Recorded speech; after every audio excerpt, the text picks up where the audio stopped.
L'aéroport international de Goma est garni d'une pont neuve. Son tarmac passe désormais de 16 000 à 26 000 mètres carrés. Et même ces 3 000 mètres de pistes d'antan sont dorénavant opérationnels grâce aux 400 mètres ajoutés aux 2600 mètres qui étaient utilisés jusque-là. Des ouvrages construits par la cellule d'exécution du projet de transport multimodal CPTM Passag avec les financements de la Banque mondiale ont été réceptionnés ce mardi 7 juillet 2020 par le gouverneur du Nord Kivu, Karli Nzanzu Kasivita, qui a autorisé leur remise en service.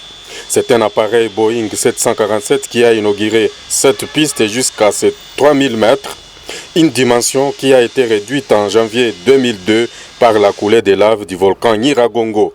L'aéroport international de Goma est dorénavant prêt à recevoir les avions de gros calibre Boeing 767 et plus, a indiqué le commandant de cet aéroport, Delphin Moussolé. Il y a lieu de signaler que l'ancien tarmac avait une superficie de 16 000 m² et actuellement, avec les travaux effectués, 26 000 m² sont disponibles pour l'exploitation.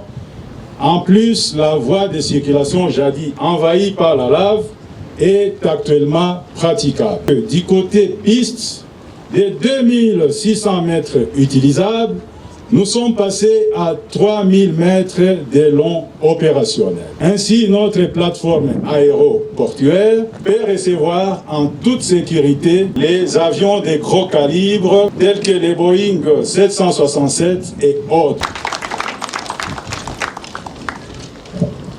Le coordonnateur de la cellule d'exécution du projet de transport multimodal CPTM Passag a laissé entendre que les travaux d'amélioration de la sécurité de ce poste aéroportuaire se poursuivaient avec l'érection de la clôture et d'une nouvelle tour de contrôle ainsi que d'une centrale électrique. Barnabé Mbemba explique. Outre les tarmacs et la piste d'atterrissage, nous pouvons citer la construction d'une nouvelle tour de contrôle de 25 mètres de haut avec bloc technique et équipé.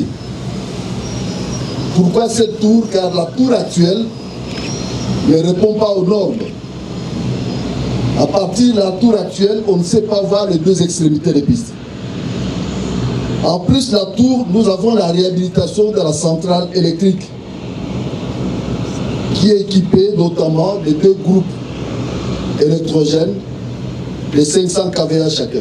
Nous avons également la construction d'une clôture de sécurité de plus ou moins 5500 mètres pour pouvoir compléter les tronçons qui existaient déjà. Et enfin, nous avons la construction du drain collecteur devant évacuer les eaux qui ruissellent sur la plateforme aéroportuaire pour les amener vers le lac Kivu. Le gouverneur Karli Nzanzu Kasivita soutient que cet aéroport va faciliter les échanges commerciaux avec l'extérieur du pays notamment.